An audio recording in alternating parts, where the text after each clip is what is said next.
Tahimik ang baryo ng San Roque tuwing dapit hapon. Ngunit sa likod ng katahimikan, may isang bagay na hindi maipaliwanag ng mga magsasaka, isang hiwagang gumagala sa malawak na palayan. Nagsimula ang lahat nang mapansin nilang gumagalaw ang mga palay kahit walang hangin. Unay simpleng pag-alon lang, na parang may maliliit na hayop na nagtatatakbuhang hindi nakikita.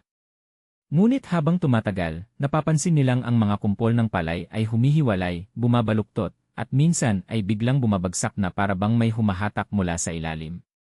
Pare, tingnan mo sabi ni Lando habang nakaturo sa palayan. Hindi gumagalaw ang mga dahon ng puno, walang ihip ng hangin, pero ang palay sa harapan nila ay kumikilos na parang may gumagapang sa ilalim, umiikot, umaalon, minsan ay tumataas ang lupa at bumababa na parang may humihinga sa ilalim. Napaatras si Lando. Hindi yan normal, per. Wala namang daga na ganyan kalaki. Tahimik. Ramdam nila ang takot na unti-unting lumalamon sa hangin.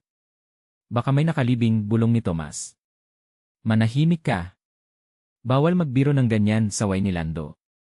Ngunit hindi maalis ang kaba. Para bang ang lupa mismo ay nakikinig.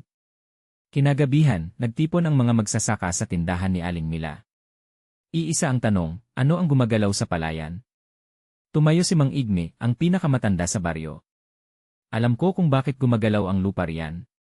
Tahimik na nakinig ang lahat. 20 taon na ang nakaraan. Nawala ang ilang taga-baryo 12 siguro o higit pa. Ang sabi naglayas. Pero hindi sila naglayas. Napalunok ang ilan. May pangkat noon na umiikot tuwing gabi. Hindi magnanakaw, mas masama. May mga dinukot, may mga pinatahimik. At alam nyo kung saan sila itinapon. Nakaturo siya sa palayan. Diyan. Sa ilalim ng lupang yan. Huwag kayong magtaka kung bakit masagana palagi ang palay riyan. Anong ibig niyo pong sabihin? Tanong ni Tomas. Dahil ang mga ugat, sagot ni Mang Igme, lumalagos sa mga buto. Kinabukasan, bumalik sina Lando at Tomas. Ngunit ngayon may nakita silang bago. Sa gitna ng palayan, may lupa na nakabuka, parang may pilit na tumutulak mula sa ilalim. May amoy na umaalingasaw, halong lupa at bulok na karne. Pare, takot ako, bulong ni Tomas.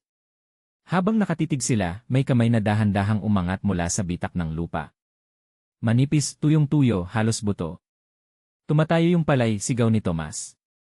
Totoo, ang buong palayan ay sabay-sabay na tumaas, na parang kumukulong dagat ng halaman. At mula sa nakaangat na lupa, may mukhang lumitaw, sunog sa araw, walang mata, nakanganga. Tulungan niyo kami Mahina. Paos. Galing sa kailaliman. Takbo, sigaw ni Lando. Ngunit ang mga tangkay ng palay ay kumapit sa kanilang mga paa, mahigpit, parang mga daliring nagbabalik mula sa kamatayan. Nang makarating sila sa baryo, nagsisigaw sila. May kamay sa lupa. May nagbabangon sa palayan. Nagkumpulan ang mga tao, dala ang mga sulo. Pagdating nila sa palayan, tila kumalma ang lupa. Ngunit may isang bahagi ang nakabuka. 1-2 bungo ang nakausli. Bago sila makatakbo, muling gumalaw ang lupa, mas malakas, mas galit. Ang mga palay ay sumabog pataas, kumakapit sa braso, paa, damit ng sinumang makalapit. Mula sa ilalim, may tinig na nagsalita. Hindi kami natagpuan noon, kayo ang makakakita sa amin ngayon. Tuluyan nang lumabas ang mga katawan ng nawawalang taga-baryo, hindi na laman, hindi na tao, kundi mga nilalang na binuhay ng galit, takot, at mga ugat ng palay na pumulupot sa kanilang mga buto. Hindi sila naglalakad, hinihila sila ng mismong mga ugat ng lupa. Ang buong palayan ay naging isang nagbubukal na hukbo ng mga patay. Pinakain niyo kami sa lupa, kayo naman ang magsisilbi rito. Kinabukasan, walang ni isa ang makitang bumalik mula sa palayan. Tahimik ang baryo. Pero ang palay, mas masagana. Mas mataas. Mas buhay. At kung makikinig ka tuwing dapit hapon, may maririnig ka sa ilalim ng lupa. Kumakain pa kami. At ang palay ay muling kikilos.